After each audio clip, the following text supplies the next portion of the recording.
Morning प्यारे बच्चों। Good morning sir. कैसे हैं आप सब? बढ़िया है सर। साहू जी, मिताली का मुंह ऐसे हो गया है। कैसे घर में आज मम्मी पापा पीटे हैं क्या?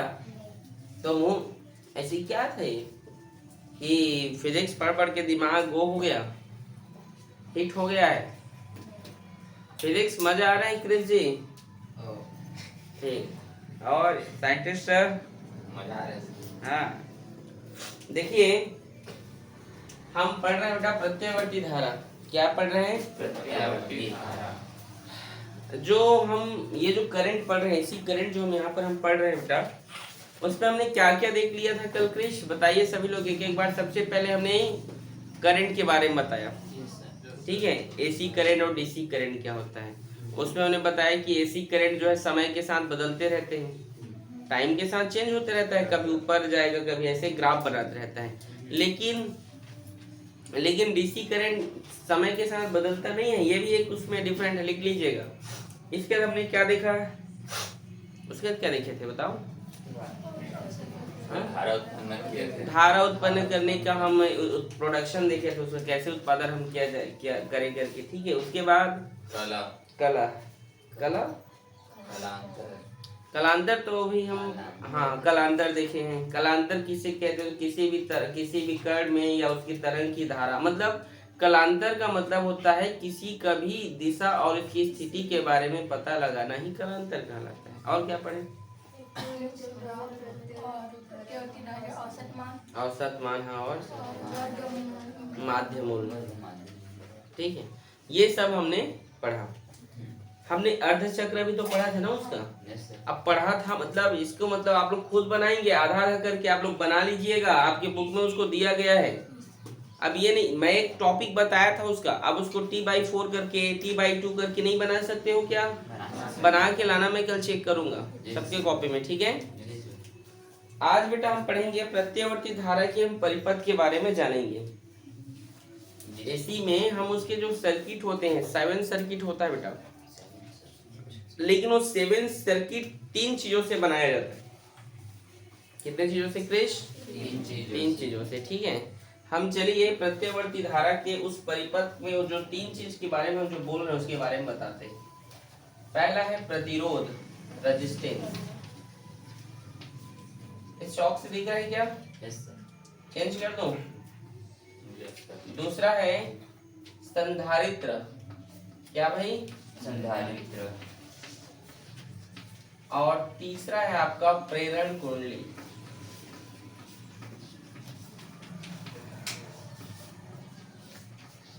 क्या है? प्रतिरोध, रेजिस्टेंस। प्रतिरोध को क्या कहते हैं भाई? रेजिस्टेंस। आपने रेजिस्टेंस के बारे में पढ़ लिया था, पढ़ा था कि नहीं? नहीं पढ़े थे रे? कौन से चैप्टर में पढ़े थे रेजिस्टेंस के बारे में? हाँ, 3 चैप्टर। क्या है 3 चैप्टर? बोलो। कैपेसिटर के बारे में कौन से चैप्टर में पढ़े हो? पढ़े हो ना?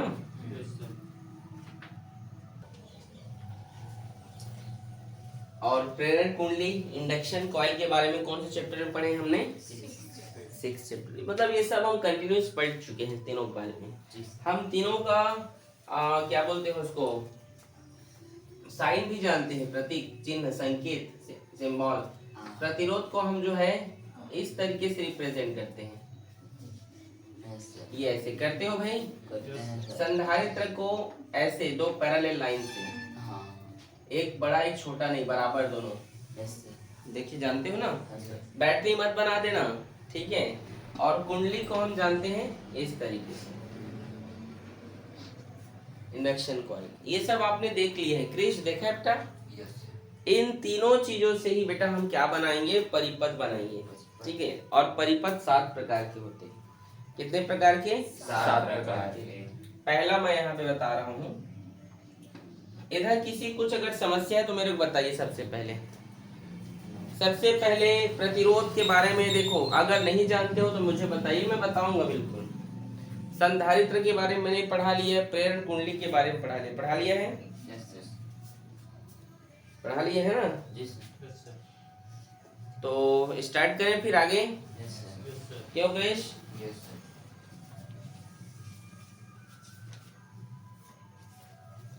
चलिए स्टार्ट करते हैं। 7 सर्किट बनाएंगे बेटा हम। कितने सर्किट? 7 परिपथ यहाँ पर हम तैयार कर रहे हैं। पहला हम जो परिपथ बनाएंगे उसका नाम है बेटा आर सर्किट। हिंदी में कहते हैं आर परिपथ, नाम है उसका, ठीक है। अच्छा, परिपथ प्रतिरोध को बेटा आर से रिप्रेजेंट करते हैं, संधारित्र को सी से रिप्रेजेंट करते हैं और प्रेरण कुंडली को एल से रिप्रेजेंट करते हैं। समझ गए? समझे कि नहीं? ठीक है। तो पहला 7 परिपथ में पहला है आर, दूसरा है सी और तीसरा है एल। समझ गए? अब इससे हम बना लेते हैं। चलो यहाँ पर चौथा हम बनाते हैं आर सी परिपथ या सी आर लिख कर हमको।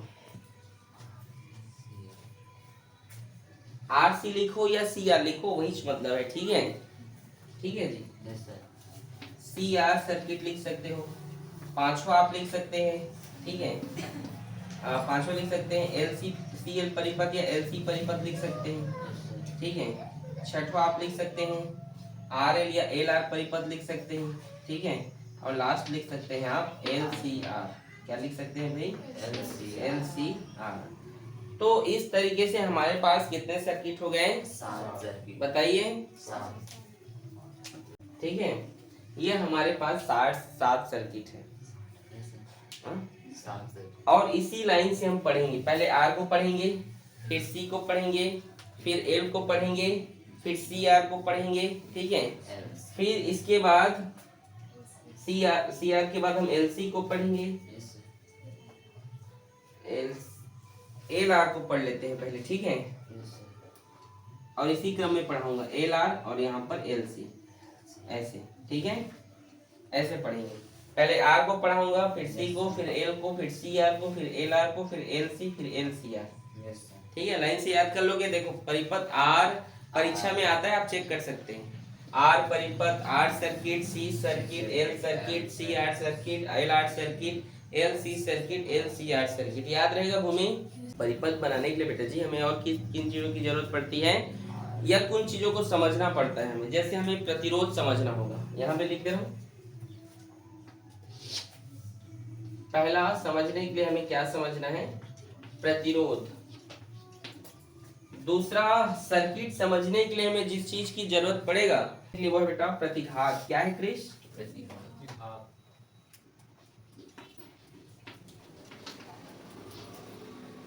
और तीसरा है प्रतिबाधा। सर्किट समझने के लिए जो सबसे जरूरी चीज है वो है आपका रेजिस्टेंस, प्रतिरोध, ठीक है। रिएक्टेंस, प्रतिघात, और इम्पेडेंस, जैसे क्या कहते हैं हम? प्रतिबाधा। ठीक है, लिख दो क्या इंग्लिश में? रिएक्टेंस होता है, ये भी जरूरी है, नाम है, इंग्लिश भी जरूरी है भाई। रिएक्टेंस, ठीक है। और ये होता है आपका इम्पेडेंस, ठीक है। ये रेजिस्टेंस, इसको सब लोग जानते हैं आप लोग, ठीक है। ये बेटा 3 चीज जो है आपको समझना जरूरी है। अब बताओ प्रतिरोध, प्रतिघात, प्रतिबाधा, इन तीनों का नाम कितने लोगों ने सुना है? कोई तो सुने होंगे, हाँ। बहुत लोग प्राय सुन ले। बताओ मिताली, क्या है प्रतिघात, प्रतिबाधा, प्रतिरोध? कहाँ सुनी हो? चलते फिरते वो भी बोल दिया। अच्छा, क्लास में। आप कहाँ सुने हैं? अच्छा, स्कूल में। क्या होता है प्रतिघात? कुछ तो बताए होंगे सर, बताओ। या तो प्रतिरोध या फिर प्रतिबाधा में से कोई एक होंगे प्रतिघात में, और प्रतिबाधा में या तो दोनों होंगे और या उसमें से। चलो ठीक, दोनों होंगे, तीनों होंगे। आप समझा नहीं पा रहे हैं, चलो समझो। ध्यान से देखो, देखो हर एक कॉइल का या हर एक तार का क्या होगा? अपना प्रतिरोध होगा। हर एक परिपथ का अपना प्रतिरोध होगा ना। हर एक सर्किट में रेजिस्टेंस तो होंगे ना भाई। प्रतिरोध, प्रतिघात, प्रतिबाधा, ये तीनों रेजिस्टेंस है। फिर से सुनो, प्रतिरोध, प्रतिघात, प्रतिबाधा, रेजिस्टेंस, रिएक्टेंस, इम्पेडेंस, ये सभी के सभी प्रतिरोध ही हैं। लेकिन सर तीनों के नाम अलग अलग कैसे हैं सर? एक का नाम तो प्रतिरोध है, दोनों का नाम अलग अलग कैसे है? ये मन में डाउट हो रहा होगा। बहुत इजी है, समझा रहे हैं। प्रतिरोध बेटा हम उस सर्किट को बनाने के लिए यूज करते हैं सिंपल या ऑर्डिनरी वायर के लिए। किस चीज के लिए? सिंपल या ऑर्डिनरी, जैसे वायर बोलते हैं, वायर के लिए सिंपल या ऑर्डिनरी वायर का जो प्रतिरोध होता है बेटा उसे हम क्या कहते हैं? प्रतिरोध कहते हैं। इसे हम R से रिप्रेजेंट करते हैं। किससे भाई? सिंपल या ऑर्डिनरी वायर समझ गए होगे? सिंपल तार वायर, कोई भी सर्किट यदि नॉर्मल तार वायर से बना है तो क्या है उसमें? हाँ ठीक है, क्या है वो? प्रतिरोध है। ओके। प्रतिघात क्या है? तो प्रतिघात यदि कोई परिपथ, ध्यान से समझना, यदि कोई परिपथ बेटा या तो C से बना हो या तो फिर L से बना हो, उसे प्रतिघात कहते हैं। यदि कोई सर्किट आप बना रहे हैं और उस सर्किट बनाने में आप या कैपेसिटर का यूज किए हैं या जो इंडक्शन कॉइल का यूज किए हैं, दोनों में से किसी एक का यूज किए हैं, तो उसे प्रतिघात कहते हैं। क्योंकि हर एक सर्किट का अपना जो है रेजिस्टेंस होगा, हर एक सर्किट का अपना प्रतिरोध होगा ना, तो उसको हम जिससे रिप्रेजेंट करते हैं बेटा, यदि आप सर्किट बनाए हो, मान लो ये कोई सर्किट बन रहा है, ये सपोज दैट, ठीक है, ये एसी करंट यहाँ लगा दिए और ये सर्किट बना रहे हो और इस सर्किट में आप जो है क्या लगा दिए हो? प्रेरण कुंडली लगा दिए, ये इस प्रकार से करंट फ्लो हो रहा है। अब मैं बोलूंगा इसके प्रतिरोध को क्या बोलोगे? तो उसको रिएक्टेंस कहते हैं भाई, उसको प्रतिरोध ना कहकर वहां पर क्या बोला जाता है? उसको रिएक्टेंस। समझ में आया? आ रहा है समझ में? स्पेशल विशेष चीजों के लिए, ठीक है। सर्किट किससे बना हो भाई? प्रेरण कुंडली। या इससे ना बनकर किससे बना हो सर्किट? मान लो सपोज दैट संधारित्र से बना हो, इस तरीके से। समझ गए ना आप लोग? ठीक है, तो उसको आप क्या कहते हैं बेटा? प्रतिघात कहते हैं। समझ में आया? आया कि नहीं भाई? आपको आया श्वेता? ठीक है, तो देखिए बेटा प्रतिघात क्या है, तो आपने समझ गया प्रतिघात की जो क्या हो, ऐसा परिपथ, ऐसा सर्किट या ऐसा डिवाइस, ठीक है, जो संधारित्र या प्रेरण कुंडली से बना हो, उसे हम क्या कहते हैं? उसे हम प्रतिघात कहते हैं। ठीक है, समझ में आया? प्रतिबाधा क्या है? जो किससे हो? दो या दो से अधिक, यदि हम कोई सर्किट बना रहे हैं, यदि हम क्या बना रहे हैं? कोई सर्किट बना रहे हैं, तो उस प्रकार के सर्किट, हर एक डिवाइस में, अब सुन लो ध्यान से, हर एक डिवाइस का बेटा रेजिस्टेंस होता है, प्रतिरोध होता है, लेकिन हर एक डिवाइस का रेजिस्टेंस को अलग अलग तरीके से रिप्रेजेंट करते हैं। जैसे प्रतिघात को हम X से रिप्रेजेंट करते हैं, ठीक है, सिंगल सर्किट है ये तीनों, ये ऑर्डिनरी वायर है, ऑर्डिनरी वायर को हम R से रिप्रेजेंट करेंगे। अगर इस प्रकार के सर्किट है तो देखो इस आर हो गया, इन दोनों को हम रिप्रेजेंट करते हैं बेटा X से। किससे भाई? X से। अगर मान लो जो सर्किट आप तैयार किए हैं, ध्यान से सुनो, यदि कोई सर्किट बनाए हो और वो सर्किट बेटा किससे बना हो? कैपेसिटर से बना हो, तो उसको हम कहते हैं बेटा जी XC। क्या कहते हैं? XC। और मान लो जो सर्किट बनाए हो और उस सर्किट में L है, क्या है? प्रेरण कुंडली ऐसे लपेटा हुआ तार से अगर वो बना है तो उसको बोलते हैं बेटा XL। क्या कहते हैं? XL। समझ में आया? आ रहे समझ में पढ़ा रहा हूँ? अगर मान लो दो या दो से अधिक प्रकार के जो है परिपथ बनाए गए हैं, ठीक है, इन सब दो या दो से अधिक प्रकार के परिपथ बनाए जा रहे हैं, तो उन सबको बेटा हम क्या कहते हैं? प्रतिबाधा कहते हैं, जिसको हम Z से रिप्रेजेंट करते हैं। किससे रिप्रेजेंट करते हैं भाई? Z से। मतलब प्रतिबाधा को किससे रिप्रेजेंट किया जाता है? इम्पीडेंस को Z से। समझ नहीं आ रहा है क्या? आ रहे ऋषि? दो या दो से अधिक परिपथों का अगर उपयोग किया जाता है, दो या दो से, यदि किसी सर्किट बनाने के लिए दो या दो से अधिक प्रकार के प्रतिरोधों का क्या परिपथों का उपयोग किया जाता है, तो उस प्रकार के प्रतिरोध को हम प्रतिबाधा के नाम से जानते हैं। हर एक डिवाइस में क्या होता है बेटा? प्रतिरोध होता है। अगर कोई डिवाइस CR से मिलकर बना है, कोई डिवाइस है उसमें कैपेसिटर और प्रतिरोध रेजिस्टेंस दोनों लगा के उसको बनाया गया है बेटा, तब उसमें जो उसका प्रतिरोध कहलाता है उसे प्रतिबाधा कहते हैं। यदि कोई डिवाइस बना है वो LR से बना है, तो उसके सर्किट को क्या कहते हैं?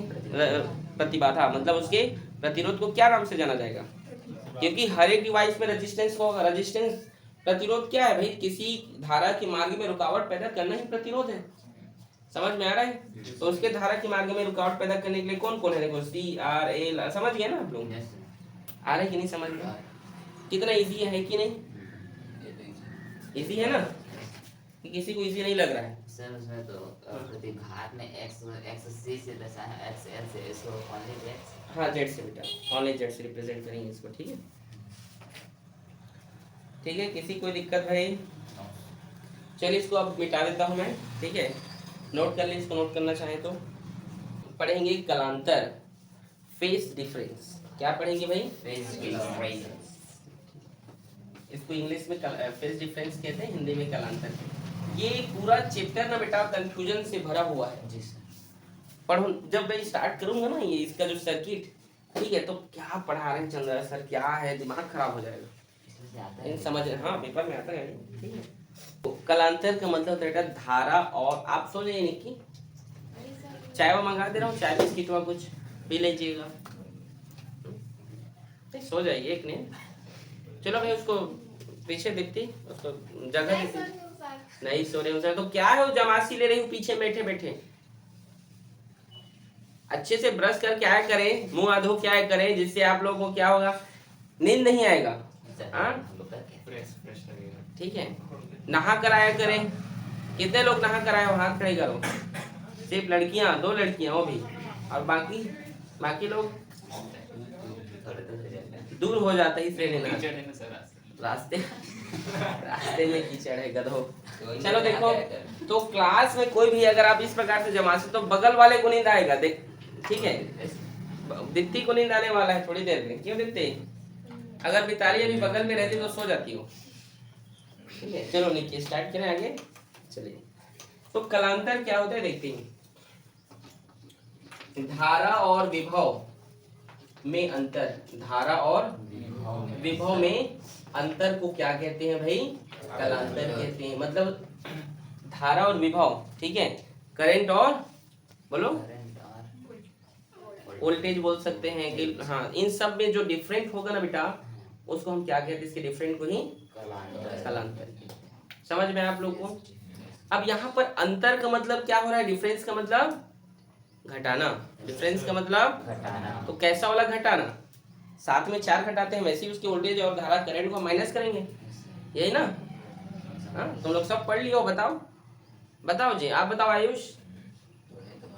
हाँ पढ़े तो है लोग ना, हाथ खड़े किए थे। चलो बोलो कि 2 दिन आ जाते हो पढ़ के, खाली बोलते हो, उसके बाद चुप हो जाते हो। चलो बोलो भूमिका, पढ़े नहीं हो? निक्की जी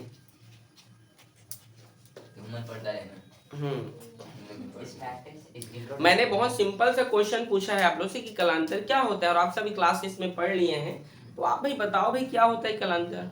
उसके बीच ग्राफ खींचने पे जो अंतर प्राप्त होता है उसे कलांतर कहते हैं। जैसे कि उसको कला आरेख कहते हैं। हाँ, फेज ग्राफ कहा जाता है या फेजर ग्राफ कहा जाता है। चलिए देखते हैं, ठीक है।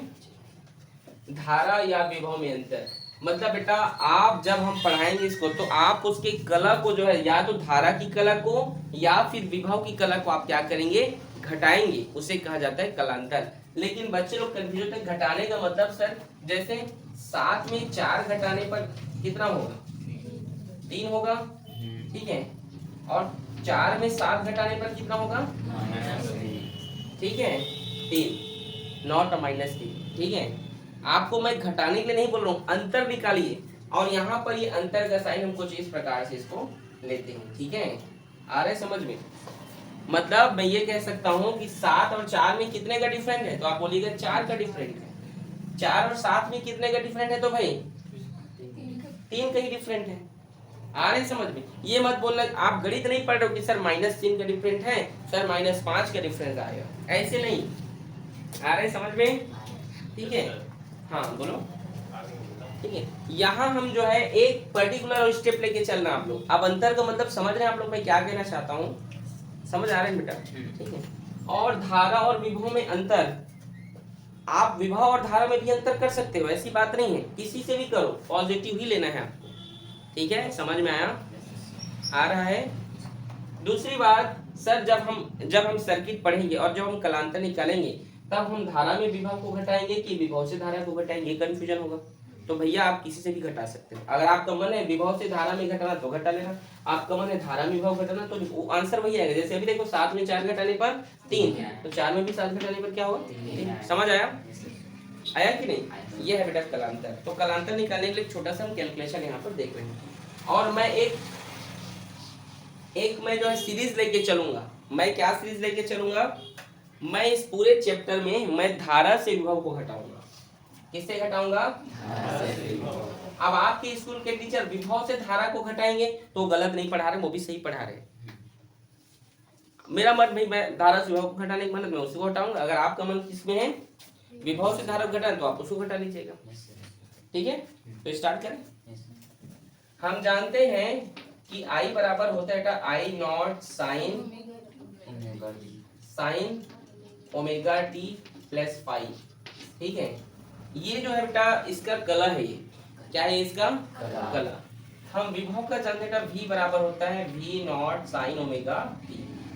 ठीक है, समीकरण 1 और समीकरण 2।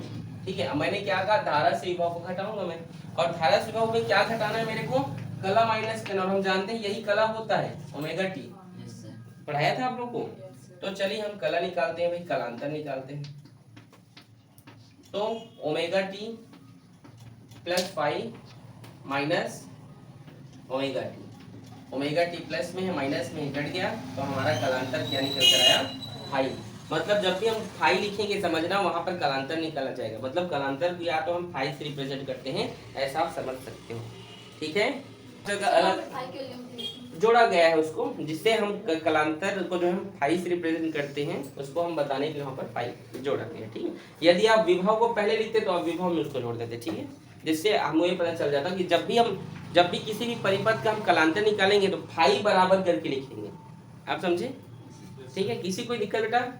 अब जैसे आयुष जी ने कहा सर ग्राफ खींचते हैं, उसे कहते हैं बेटा कला आरेख। चलिए हेडिंग लगा लीजिए आप, उसका नाम है फेस ग्राफ। इंग्लिश में क्या कहते हैं? हिंदी में क्या कहते हैं? Face graph. इंग्लिश में। ठीक है, देखो कला आरेख, सॉरी कला आरेख बोला ना, कला ग्राफ लिख दिया। ठीक है, कला आरेख लिख लेंगे। इंग्लिश में फेस ग्राफ कहते हैं। ठीक है भाई, कला आरेख क्या है बेटा? तो धारा और विभव के बीच, किसके बीच भाई? उसकी कला के कारण उसका जो कला निकल कर आएगा ना, जैसे ये देखो अभी कला हम निकालेंगे, उसका जो कला निकलेगा किसी भी सर्किट का, तो धारा और विभव के बीच जो कोण बनेगा, जो ग्राफ बनते हैं, जो क्या बनेगा? ठीक है, धारा और विभव की कला से जो ग्राफ बनाया जाएगा, धारा और विभव की कला से जो ग्राफ बनाया जाएगा उसे क्या कहा जाएगा? उसे कला आरेख कहा जाएगा। समझे कि नहीं? नहीं समझे? मतलब कला आरेख क्या है? तो कला आरेख हम उसे कहेंगे कि यदि क्या भी धारा और विभव से, किससे? के कला से जो ग्राफ बनेगा उसे हम क्या कहते हैं? कला आरेख कहते हैं। फेजर आरेख भी होता है, उसको पढ़ाऊंगा, रुक जाइए 1 मिनट। कला आरेख हमको हम 2 तरीके से पढ़ते हैं बेटा। कितने तरीके से? 2 तरीके से। यहाँ पे समझा रहा हूँ, देखिएगा। ठीक है, कला आरेख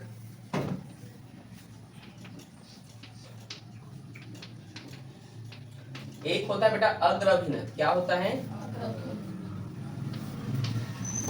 इसको इंग्लिश में कहते हैं बेटा लीडिंग। क्या कहते हैं? लीडिंग।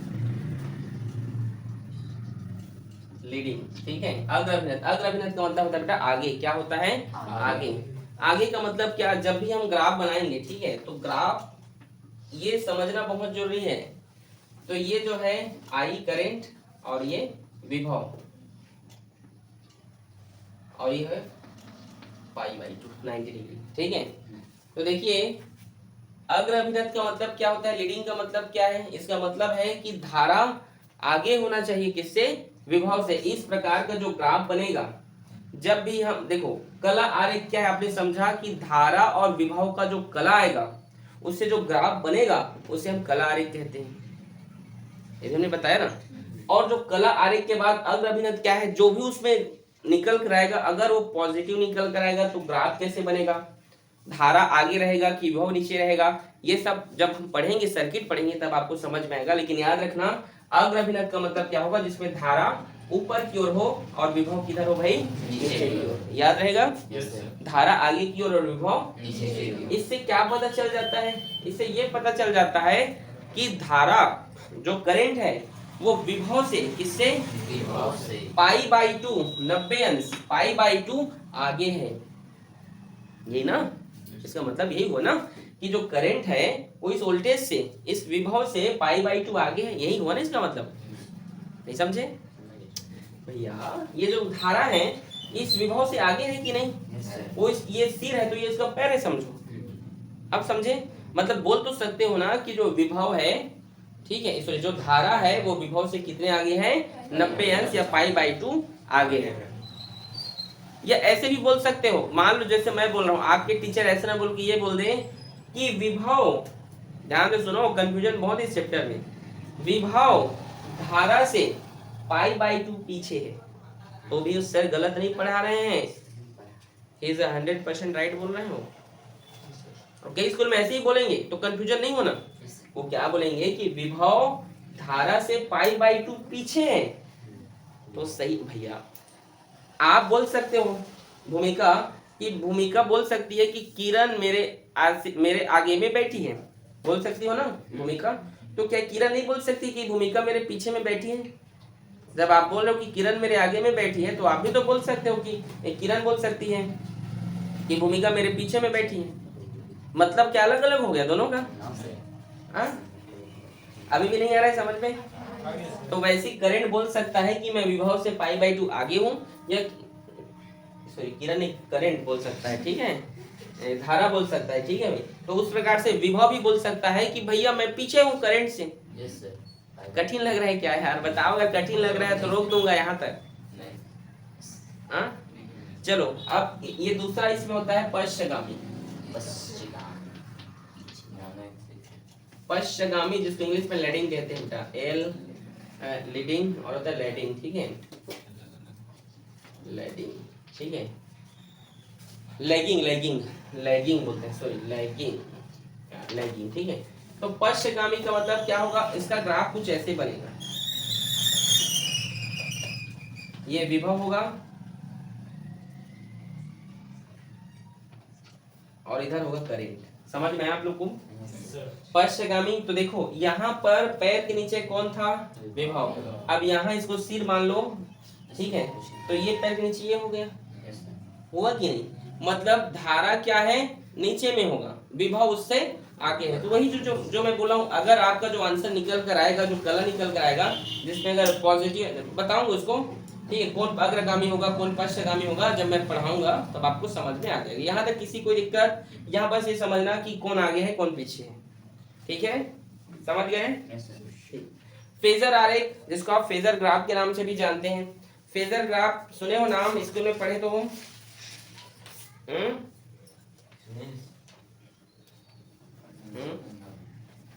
क्या बेटा? जिसकी आवृत्ति है, जो जिसकी फ्रीक्वेंसी है, आप बोल सकते हैं जो प्रत्यवर्ती जो धारा होती है या जो प्रत्यवर्ती जो वोल्टेज होती है, उनके बीच में एक फेजर के रूप में ग्राफ बनाया जाता है। उनके भी बीच में जो एक्स एक्सिस के साथ ओमेगा टी कोण के साथ बना हुआ रहता है, उसको फेजर आरेख कहते हैं। अभी बताऊंगा, ठीक है।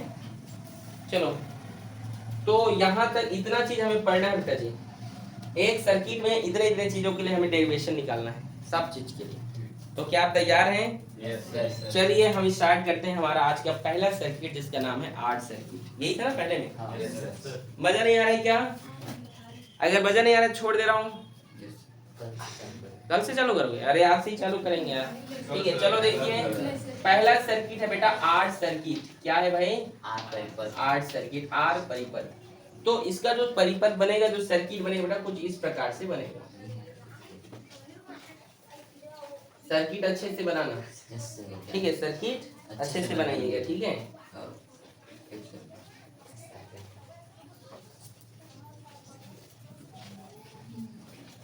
ठीक है, ये आई करंट है, ये आर है, इसका जो है ये क्या है? इसका प्रतिरोध विभव है, विभव प्रतिरोध, ठीक है, वोल्टेज रेजिस्टेंस समझ सकते हैं, ठीक है। यहाँ तक किसी कोई दिक्कत? ठीक है, ये आई करंट है, भी आर उसका प्रतिरोध है, और भी आर उसका विभव का प्रतिरोध है, ठीक है। यहाँ तक आप तैयार हैं? हम जानते हैं किरण कि बेटा V बराबर होता है V0 sin ओमेगा t, समीकरण 1। ये आप जानते हैं, कोई कठिन नहीं, डेरिवेशन बहुत इजी है, ठीक है। यहाँ तक किसी कोई दिक्कत? मुझे चाहिए बेटा करंट, मुझे क्या चाहिए? ठीक है, क्या हुआ मिताली? मुझे क्या चाहिए? करंट। अब मुझे करंट लेने के लिए बेटा मुझे क्या करना पड़ेगा? ये जो समीकरण 1 है, इसको करंट बनाने के लिए मुझे चैप्टर 3 में जाना पड़ेगा, और चैप्टर 3 में आपने पढ़ा है करंट कैसे बनते हैं ओम के नियम से। Yes, sir. अगर इसके नीचे मैं आर का भाग कर दूं, V बटे आर बराबर V नॉट बटे आर, और ये साइन ओमेगा टी। कला अंतर तभी निकलेगा जब उसकी कला और विभव में डिफरेंट होगा। तो अगर इसके नीचे में मैं आर का भाग कर दूं, आर का क्या कर दूं, भाग कर दूं, तो मुझे जो है करंट मिलेगा। Yes, sir. तो V अपॉन आर को ओम के नियम से हम आई लिखते हैं, याद करो। Yes sir. जी सर। तो इसको आई नॉट लिखेंगे, यस सर। और ये साइन ओमेगा टी क्या लिखेंगे, साइन ओमेगा टी। समीकरण 2। समझ में आया? Yes sir. यहाँ पर मुझे जो वैल्यू मिला है आई नॉट, किस कारण से मिला इसको आपको लिखना बहुत जरूरी है। जो मिला है V नॉट अपॉन आर। समझ में आया यहाँ तक? Yes sir. अब मैं क्या निकालूंगा भाई, कलांतर। क्या निकालूंगा, कलांतर। कलांतर निकाल, ये इसका कलांतर, ये इसका कलांतर। तो ये तो इजी है, ये तो ठीक है। कलांतर फाई बराबर omega T minus omega T, तो ये तो कैंसिल हो जाएगा, तो क्या निकल कर आएगा, जीरो। यहाँ पर जीरो का मतलब क्या है कि धारा, क्या भाई, धारा और जो प्रतिरोध है, धारा और क्या है जो प्रतिरोध है, या विभव का जो प्रतिरोध है वो समान कला में है। जीरो का मतलब है समान कला। जीरो का मतलब क्या है भाई, समान कला में है। ये सबसे प्लस पॉइंट है, इस चीज का याद रखेंगे। सबसे प्लस पॉइंट है कि क्या है, आपस में समान कला में है। ये लिखना है आपको, लिख दूं। अतः धारा आई तथा विभव, प्रतिरोध का विभव लिख सकते हैं वी आर, वे समान कला में है। किस कला में है, समान कला में। ठीक है। Yes, sir. अब कलांतर के बाद हम क्या पढ़ाए थे, कला आरेख बनाना है ना। तो कला आरेख जो है, कला आरेख को समझने से पहले हम यहाँ पर आपको फेजर आरेख बता रहे हैं इसमें, ठीक है, क्योंकि समान कला में कोई बन नहीं रहा है, कोई पाई बाई 2 कुछ बन रहा है क्या, नहीं, तो उसमें आपको निकालना है फेजर आरेख। वो बेसिक है, चलिए समझते हैं फेजर आरेख क्या होता है बेटा। फेजर आरेख, ठीक है, अगर ये हम एक ग्राफ बनाते हैं, ये इसका एक्स एक्सिस है, ये इसका वाई एक्सिस है, तो हमेशा वोल्टेज को, विभव को हमेशा कहाँ पर लोगे, बीच में। कहाँ पर लोगे, यहाँ पे बीच में, ठीक है। तो आप और इसके साथ हमेशा एक्स एक्सिस के साथ वो क्या करेगा, ओमेगा टी का कोण बनाएगा। कितने का भाई, ओमेगा टी का कोण बनाएगा। और समान कला में है, कौन कौन समान कला में, विभव और धारा। तो आप उसको यहाँ पे लिख सकते हैं आई, ठीक है, और ये भी आपस में क्या है, समान कला में है। तो इस वोल्टेज को इस प्रकार से इसको हम रिप्रेजेंट कर देते हैं। ये है फेजर आरेख। क्या है फेजर आरेख, फेजर जो समान कला में है, तो इसमें आप बोल सकते हैं कि हमेशा भी को, किसको भाई, भी को हमेशा परिणामी लोग, रिजल्टेंट लोग बीच में हमेशा बीच में खींचना, परिणामी विभव। और ये एक्स एक्सिस के साथ हमेशा ओमेगा टी का कोण बनाएगा ये, ठीक है, और समान कला में है तो इसकी एक्सिस पे होगा, ठीक है। अगर प्लस बनेगा तो यहाँ से ओमेगा टी का कोण इधर बनेगा। कल पढ़ाऊंगा, कल पढ़ाऊंगा बोलता हूँ, अभी पढ़ाऊंगा भी इसके आगे जो है, और किस प्रकार का जो है क्या बनेगा, एंगल बनेगा इसको, ठीक है। ये आपका आर सर्किट कंप्लीट हो गया। सबसे पहले इसको आप लोग नोट करें, ठीक है। ये सी सर्किट क्या लिखेंगे भाई, सी सर्किट,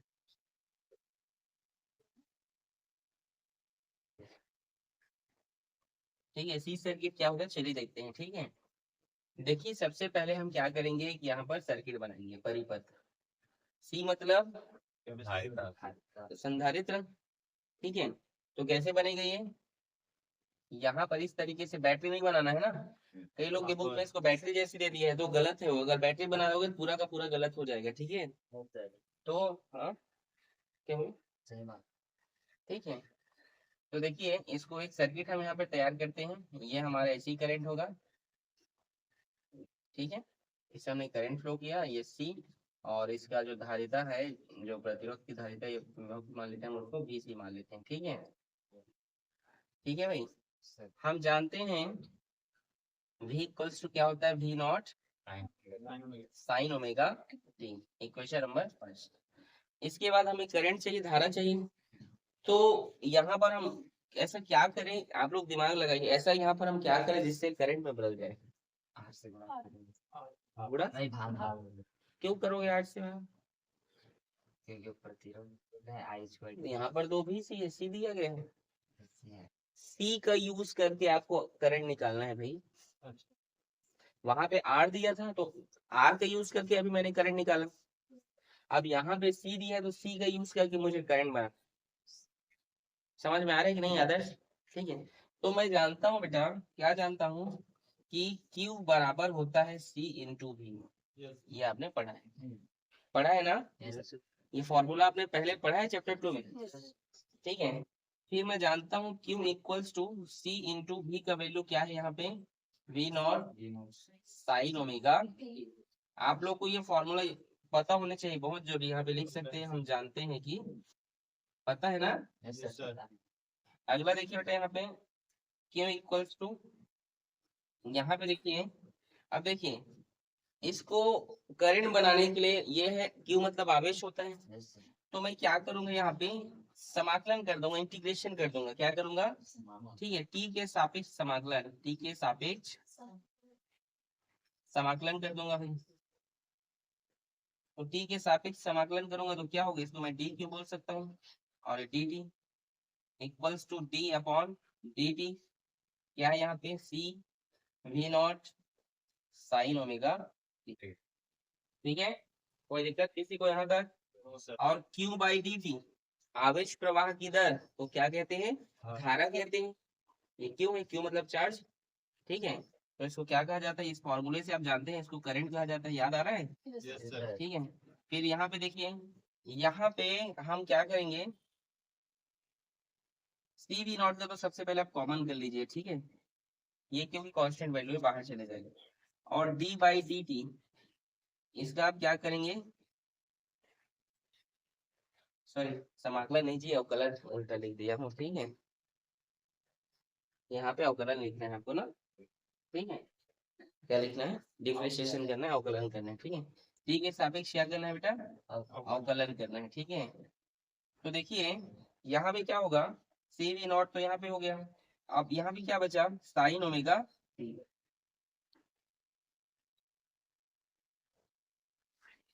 यहाँ तक किसी बच्चों की समस्या है तो बताइए, आप लोग लिख के देख के बताइए क्या समस्या है यहाँ तक। क्रिश,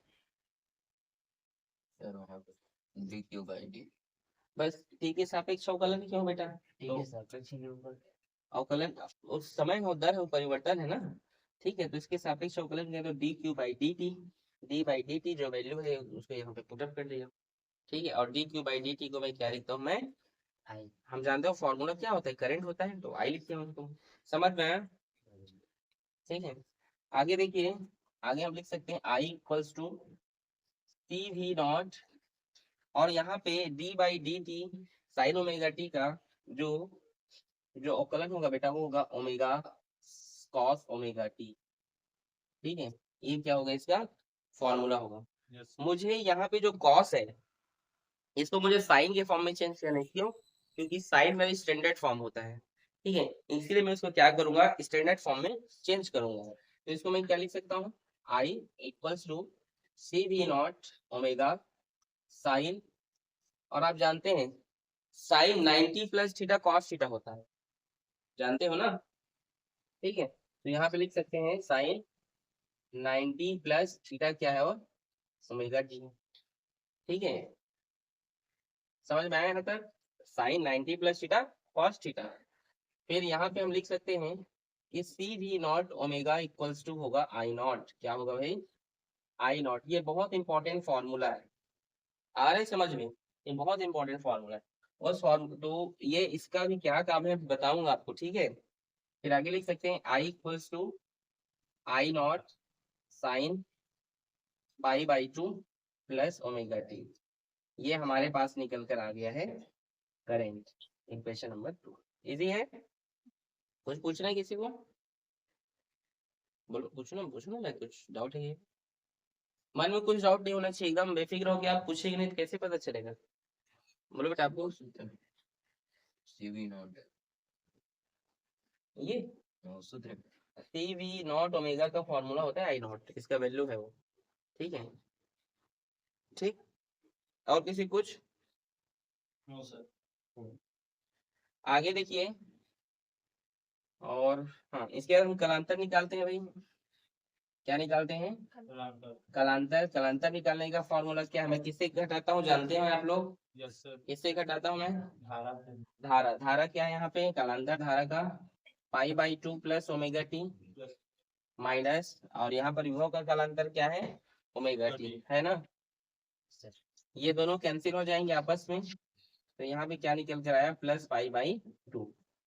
अब इसके लिए क्या करते हैं? कला आरेख निकालेंगे। क्या निकालेंगे भाई? Phase graph. कला आरेख तो कैसे बनेगा ये देखिए।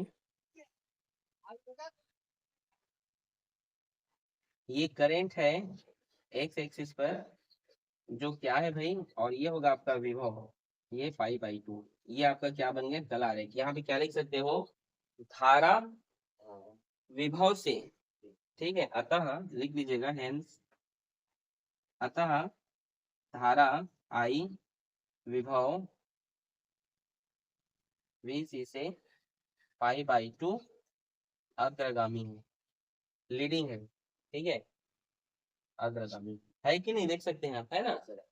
तो ये है बेटा आपका जो भी कला आरेख, ठीक है। समझ में आया कि नहीं? इसके बाद यहाँ पे निकालेंगे बेटा जी फेजर आरेख, ठीक है। यहीं से बना दो।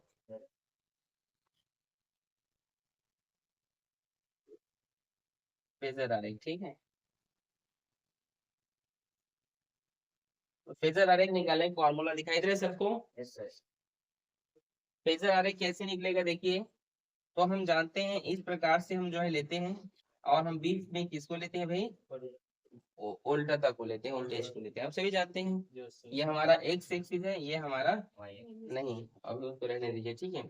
और इसके साथ ये क्या करता है? ओमेगा टी का एंगल बनाता है, ये भी आप जानते हैं कि नहीं? Yes sir. ठीक है। तो यहाँ पे क्या लिखा है कि ये प्लस पाई बाई 2 है, मतलब ये जो धारा क्या क्या होगा, ठीक है, ये इस एक्सिस से क्या करेगा भाई? पाई बाई 2 अग्रगामी। अग्रगामी मतलब इसके आगे है, तो ये इधर बनेगा।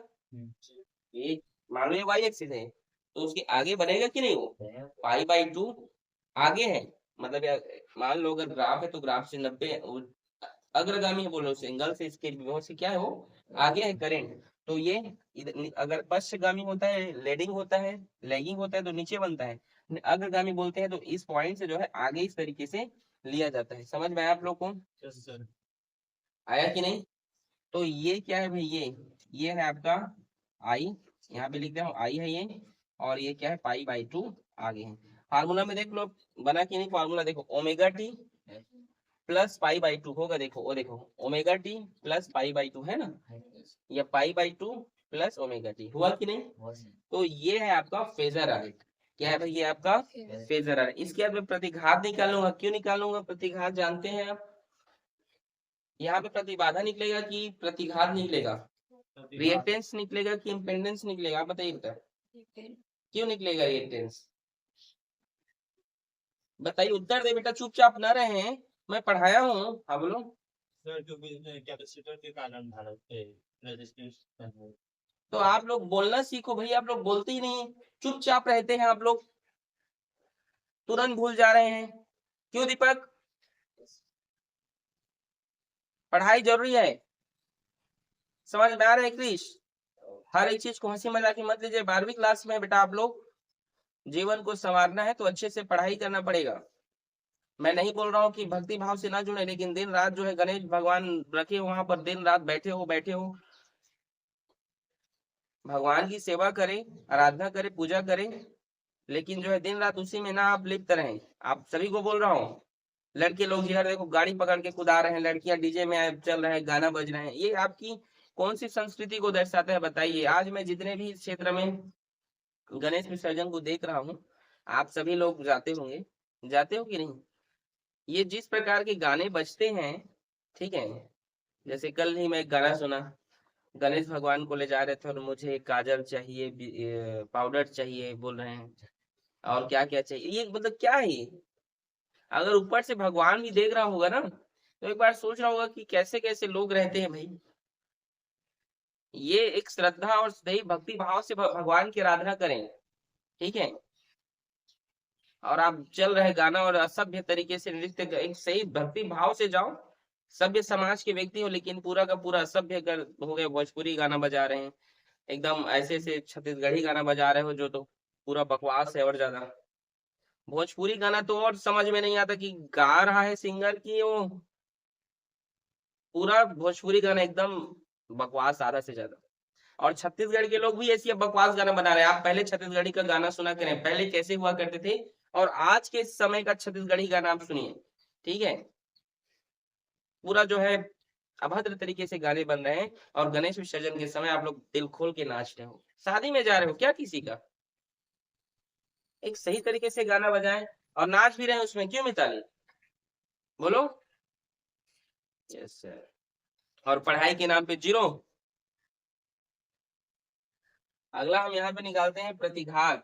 क्यों निकालेंगे प्रतिघात, क्योंकि हमारा जो सर्किट है वो किससे बना हुआ है, तो प्रतिघात मैं यहाँ पे लिख दे रहा हूँ, आप लोग लाइन से ही लिखेंगे, ठीक है। मेरे पास स्पेस नहीं इधर है, लेकिन चलो रहने दो। प्रतिघात क्या यहाँ इससे बनेगा, ठीक है। हमारे पास जो वैल्यू है I not equals to C we not omega, ये आई नॉट को अगर मैं उधर भेज दूं, आई नॉट बराबर की उधर जाएगा तो क्या होगा, V naught by I naught होगा, होगा कि नहीं। सी और ओमेगा ये इधर, इस दोनों से इधर आएगा तो भाग में होगा 1/c ओमेगा, ये आई तो उधर गया है तो सी ओमेगा भी तो इधर आएगा ना। तो ओम के नियम से v अपॉन आई को क्या लिखते हो, आर लिखते हो।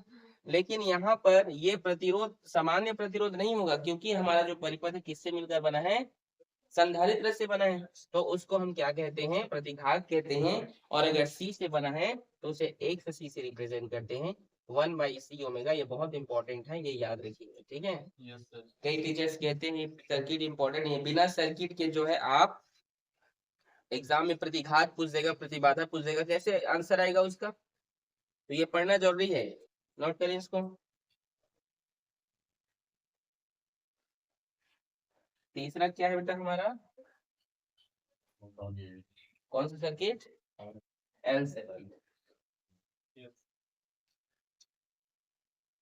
देखिए हम यहाँ पे एक सर्किट तैयार कर रहे हैं, ये देखिए,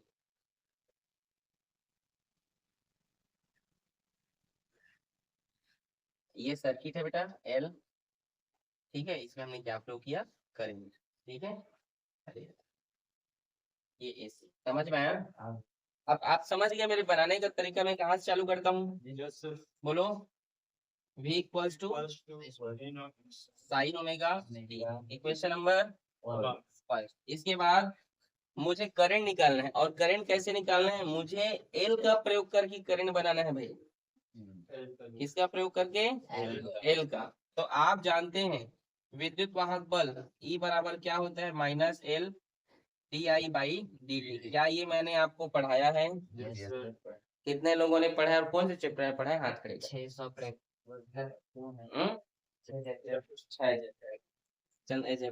साहू जी को तो कहा था गुरु जी याद नहीं आते थे, तो कॉलोनी के रहे घूमे, याद है इस, नहीं याद आ रहा फॉर्मूला, अच्छा याद है। चलिए देखिए माइनस चिन्ह, अच्छा याद है तो अभी बताओ माइनस चिन्ह क्या करता है, क्या बताता है, हो गया, देख रहे हो। सर आप लिखे हो तो वो याद आया। लेकिन माइनस चिन्ह क्या बताता है, भूमिका ये बताइए ना। माइनस चिन्ह बताता है उसकी डायरेक्शन, आप उसे नहीं लिखेंगे तो भी चलेगा, ठीक है। आ रहे समझ में, माइनस चिन्ह क्या बताता है, उसकी डायरेक्शन, उसे नहीं लिखेंगे तो भी चलेगा, ठीक है। तो प्रेरित विद्युत वाहक बल है ये, इलेक्ट्रोमोटिव फोर्स कहते हैं इसको। इसका वोल्टेज भी लिख सकते हैं इसमें, ठीक है। तो V equals to L DI upon D, वो एक प्रकार का वोल्टेज ही है, वो एक प्रकार का क्या है, विभव भी है भाई, ठीक है। और देखिए ये पूरा वैल्यू को मैं ट्रांसपोज करूंगा, तो डी आई अपने जगह पर है, डी आई कहाँ पर है, अपने जगह पर है। और ये क्या है, एल उधर गया तो बी अपॉन एल हुआ, डी टी भाग में उधर गया तो गुणा। किसी इसमें समझ में नहीं है यहाँ तक, आपको है बेटा, ठीक है। अब मैं कर रहा हूँ यहाँ पे समाकलन, क्या करूंगा, समाकलन, ठीक है। समाकलन करने से पहले मैं यहाँ पे v का वैल्यू यहाँ पर जो है इसको डाल दे रहा हूँ, v not sine omega T, और ये l और d समझ आया आप लोगों को? Yes sir. यहाँ पे लिख दे रहा हूँ समाकलन करने पर इंटीग्रेशन कर रहा हूँ यहाँ पे, ठीक है। तो क्या होगा ये D I equal to V naught sine omega T L into D. ठीक है, यहाँ तक किसी कोई समस्या? No sir. डी आई का जो इंटीग्रेशन होगा वो आधारा होगा, आई होगा, डी एक्स बराबर एक्स होता है जानते हैं। Yes sir. जो जो कांस्टेंट है उसको हम बाहर कर देते हैं, तो वी नॉट एल को हमने बाहर लिख दिया, क्या बचा यहाँ पे साइन ओमेगा टी, क्या बचा into D. I equals to V naught upon L sine omega T into D T का इंटीग्रेशन क्या होता है, किसी को पता है? हाथ खड़े करें। सिर्फ 3 लड़कियों को, सॉरी 3 बच्चों को, एक लड़की और बाकी 2 लड़के, बाकी लोग आप लोग को कई बार इस फॉर्मूले को लिखवाया हूँ नहीं? आप बोलिए जतिन क्या है? cos omega t upon omega। आप बोलिए, गलत बोला? cos omega t by cos omega T by omega, minus cos minus, square हाँ minus cos omega T by omega। Omega, ठीक है, minus cos omega T by omega. तो यहाँ पे लिख लो, ये रहने देते हैं, चलो ठीक है। अब आगे देखिए आप, आई इक्वल्स टू, मैं इसी स्टैंडर्ड फॉर्म में लिखूंगा, तो minus V naught upon L, और उसकी स्टैंडर्ड फॉर्म में लिखने का क्या तरीका है? साइन में चेंज करना है भाई, माइनस तो इधर लिख दिया, मैं लिख लिया ना। तो साइन 90 माइनस थीटा क्या होता है? कॉस थीटा होता है। तो यहाँ पे क्या लिख सकते हो? साइन 90 माइनस थीटा क्या होता है? Cos theta. स्टैंडर्ड फॉर्म में बदल गया, साइन में चेंज करना है मुझे, मैंने पहले भी किया था इसके पहले। प्लस तो सर हाँ 90 प्लस वहाँ पे माइनस नहीं होंगे। कहाँ पे क्या बोल रहे हो फिर से? नहीं, वहाँ पे साइन 90 प्लस पिछले वाले में। देखिए पहले लेक्चर में हाँ। कौन सा सर्किट था? आठ इसी सर्किट, उसमें प्लस किया हूँ, यस सर। सही तो किया हूँ। इसमें माइनस। हाँ, प्रैक्टिकली क्या होता है इसमें, प्रैक्टिकली देखा जाता है कि इसमें जो करंट होता है वो विभव के वोल्टेज के जो है पश्चगामी होता है, लेगिंग होता है, इसीलिए इसको माइनस कर रहा हूँ यहाँ पे। उसमें प्लस क्यों किया गया उस टाइम पूछना था ना आप अच्छा याद आ गया। ऐसे बोलो ना, साइन 90 बाई थीटा ऐसे लिखे थे करके, ये पूछ रहे हो ना? तो ये कॉस थीटा ही तो होता है, फॉर्मूला है। फॉर्मूला है वो होता है। अगर आप मैथ पढ़े हो तो ठीक तो पता चलता, 11th क्लास में है वो, चैप्टर 2 में, ठीक है। अब बोलोगे सर हमने तो ये पढ़ा है sign pi by 2 minus omega, sorry sine 90 minus theta, तो भाई ये भी तो कॉस थीटा है भाई। लेकिन प्रैक्टिकली ये देखा गया कि जो एल सर्किट होता है, एल सर्किट में जो करंट होता है ये इस वोल्टेज के पश्चगामी होता है, इसीलिए इसको इस तरीके से लिखा जाता है, ठीक है। मैथ वालों को पता होगा ये, क्यों जी? मैं जो फॉर्मूला लिखा तो राइट सर बेटा, इसलिए थोड़ा थोड़ा मैथ जानना बहुत जरूरी है। फिजिक्स समझना है तो मैथ आना चाहिए। नीति का मुंह तो देखो भाई, क्या पढ़ा है सरकार ने, ध्यान से देखोगे तो लेक्चर समझ में आएगा, और नहीं देखोगे तो कहाँ से आएगा। I equals to V not L, और माइनस के अंदर में हम गुणा कर दे रहे हैं, तो साइन ये होगा आपका omega T minus pi by 2। ये मैंने माइनस, इस माइनस के अंदर में अब गुणा किया हूँ, तो माइनस प्लस माइनस, तो इसीलिए माइनस में, और माइनस और प्लस में हो गया, आगे आ गया, ठीक है। 12वीं कक्षा में एकदम एक एक बताना पड़ रहा है मेरे को आप लोगों को, मतलब बेस कितना कमजोर है देखो। समझे यहाँ तक? कोई दिक्कत किसी को? अब हम जानते हैं V not L equals to होगा आई नॉट। अरे रे यहाँ पर ओमेगा साइन को निकालना भूल गया भाई, ये ओमेगा बाहर निकलेगा ना, तो यहाँ नीचे में रहेगा, देखो ये ओमेगा जो है यहाँ बाहर आ जाएगा, तो ओमेगा हो गया यहाँ पे, ठीक है। समझे कि नहीं? तो V not L omega equals to I not, समझे? तो इसको मैं लिख सकता हूँ आई equals to I not sine, और ये हो गया आपका ओमेगा टी,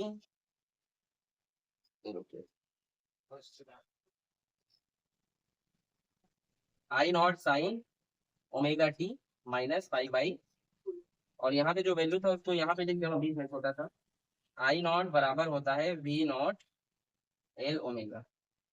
ये याद रखना है, इस फॉर्मूले को साइड में लिखना है आपको। इसके बाद हम क्या निकालते हैं? छोटा छोटा लिख रहा हूँ, दिख रहा है आप लोग को? ठीक है, इसके बाद हम क्या निकालते हैं, कलांतर। कलांतर निकालने का फॉर्मूला 5 इक्वल्स टू, किससे किससे घटाते हैं निकी आप बताइए, अच्छे से पढ़ी, यानी बहुत पनिशमेंट दूंगा किसी ने आप लोग को। हाँ, धारा, धारा का वैल्यू क्या है यहाँ पर बताओ, धारा का कला क्या है, हाँ आई नॉट कहाँ है भाई, कला इसका तो ये है ना, omega T minus pi by 2 minus यहाँ पे इसका देखो क्या है, ओमेगा टी, ओमेगा टी से कट गया तो 5 प्लस देखो माइनस निकल कर आया, इसलिए वहां पे लिखा था, आप समझे, इसके लिए समझना जरूरी है। इसके बाद क्या निकालते हैं, हाँ? जोर से क्यों नहीं बोलती हो, हाँ? कला आरेख निकालते हैं, इसके बाद फेजर आरेख निकालते हैं।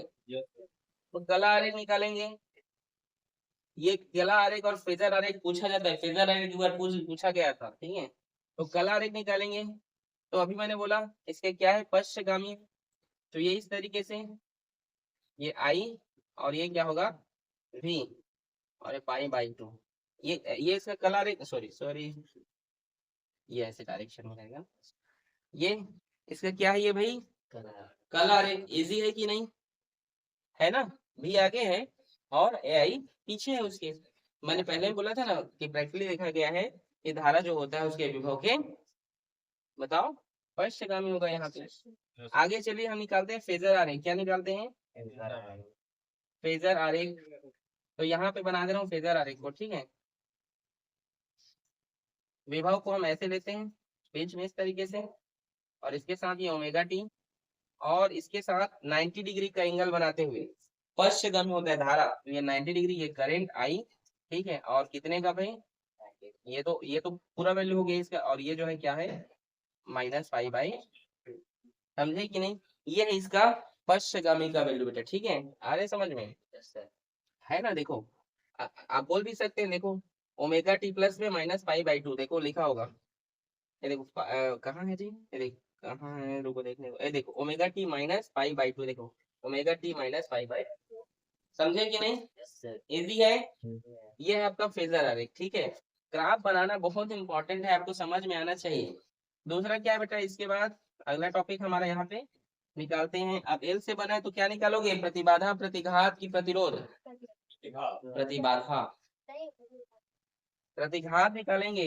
पढ़ा के मैं थक गया, लेकिन आप लोग को समझ नहीं आने वाला, ठीक है। तो हमारे पास प्रतिबाधा, प्रतिघात निकालने के लिए ये वैल्यू है, देखो I not equals to V not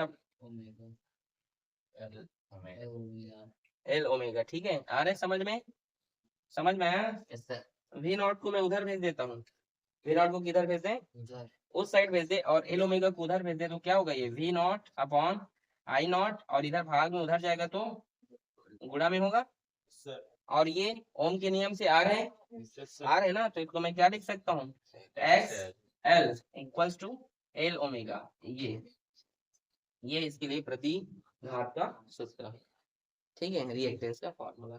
देखो बेटा, आप आज के लिए बहुत हो गया, हम कल जो है बाकी के सर्किट को कल कंप्लीट कर दूंगा, ठीक है, 4 सर्किट और बचे हैं ना, ठीक है, आगे आप अगला लेक्चर करें केमिस्ट्री का, ठीक है, ओके।